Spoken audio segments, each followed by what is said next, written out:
हरिः ओम् श्रीगुरुभ्यो नमः. These slokas are recorded by separating the stanza word by word for easy learning. Please share your feedback in the comment. Kindly subscribe and share to others. Om Namo Bhagavate Vasudevaya. Om Namo Narayanaya. Dashakam 78 Sloka 3. The daughter of King of Vidarbha, Bhishmaka, Rukmini was indeed in great love with you, O Lord, but her brother Rukmi, due to his ignorance caused by his tamas guna, was foolish and stubborn, decided on his own to give her in marriage to Shishupala, the king of Chedi. Rukmi had become friends with Shishupala, who was totally non-virtuous. ஸ்லோகம் 3. விதர்ப மன்னன் பீஷ்மகனின் மகள் ருக்மிணி உண்மையில் உன்மீது மிகுந்த அன்பு கொண்டிருந்தாள். ஓ பிரபு, ஆனால் அவளுடைய சகோதரன் ருக்மி தனது தாமச குணத்தால் ஏற்பட்ட அறியாமையினால் மூடத்தனமாகவும் பிடிவாதமாகவும் இருந்தான். சிறிதும் நல்லொழுக்கம் இல்லாத சேதி நாட்டு மன்னன் சிசுபாலனுடன் ருக்மி நண்பனாயிருந்தான். அவன் ருக்மிணியை சிசுபாலனுக்கு திருமணம் செய்து கொடுக்க താനാകവേ മുടിവ് ചെയ്താൻ. 3. വിദർഭ രാജാവായ ഭീഷ്മകന്റെ മകളായ രുക്മിണിക്ക് അങ്ങയോട് അതിയായ പ്രണയമായിരുന്നു. ഹേ ഭഗവാൻ, എന്നാൽ അവളുടെ സഹോദരനായ രുക്മി തമസുഗുണം മൂലമുണ്ടായ അജ്ഞത കാരണം വിഡ്ഢിയും ഷാഢ്യക്കാരനുമായിരുന്നതിനാൽ ചേദിയിലെ രാജാവായ ശിശുപാലന് അവളെ വിവാഹം കഴിപ്പിക്കാൻ സ്വയം തീരുമാനിച്ചു. ഒട്ടും സദ്ഗുണമില്ലാത്ത ശിശുപാലനുമായി രുക്മി സൗഹൃദത്തിലായി.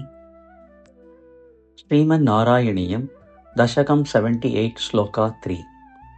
അഥ വിദർഭ സുതാം ഖലു രുക്മിണീം അഥ വിദർഭ സുതാം ഖലു രുക്മിണീം അഥ വിദർഭ സുതാം ഖലു രുക്മിണീം പ്രണയിനീം ത്വയി ദേവസഹോദരഃ പ്രണയിനീം ത്വയി ദേവസഹോദരഃ പ്രണയിനീം ത്വയി ദേവസഹോദരഃ അഥ വിദർഭസുതാം ഖലു രുക്മിണീം പ്രണയിനീം ത്വയി ദേവസഹോദരഃ അഥ വിദർഭസുതാം ഖലു രുക്മിണീം പ്രണയിനീം ത്വയി ദേവസഹോദരഃ അഥ വിദർഭസുതാം ഖലു രുക്മിണീം പ്രണയിനീം ത്വയി ദേവസഹോദരഃ സ്വയം അതിത്സത ചേതി മഹീഭുജേ സ്വയം അതിത്സത ചേതി മഹീഭുജേ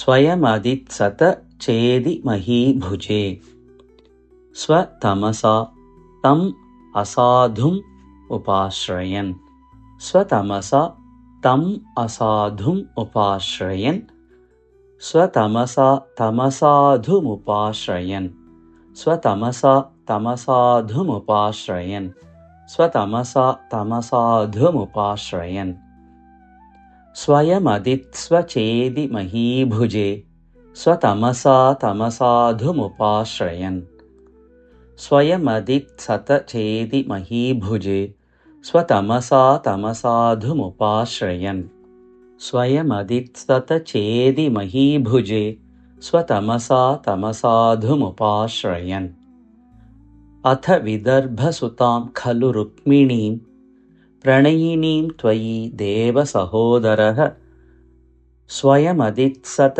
ചേതി മഹീഭുജേ സ്വതമസാ തമസാധുമുപാശ്രയൻ അഥ വിദർഭസുതാം ഖലു രുക്മിണീം പ്രണയിനീം ത്വയി ദേവസഹോദരഃ സ്വയമതിത്സത ചേതി മഹീഭുജേ സ്വതമസാ തമസാധുമുപാശ്രയൻ അഥ വിദർഭസുതാം ഖലു രുക്മിണീം പ്രണയിനീം ത്വയി ദേവസഹോദരഃ സ്വയമതിത്സത ചേതി മഹീഭുജേ സ്വതമസാ തമസാധുമുപാശ്രയൻ अथ विदर्भसुतां खलु रुक्मिणीं प्रणयिनीं त्वयि देव सहोदरः स्वयमदित्सतचेदि महीभुजे स्वतमसा तमसाधुमुपाश्रयन्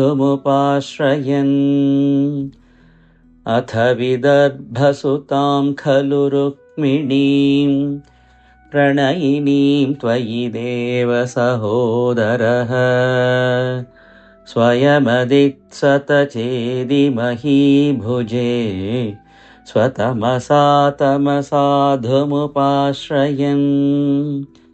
अथ विदर्भसुतां खलु रुक्मिणीं प्रणयिनीं त्वयि देव सहोदरः स्वयमदित्सतचेदि महीभुजे स्वतमसा तमसाधुमुपाश्रयन्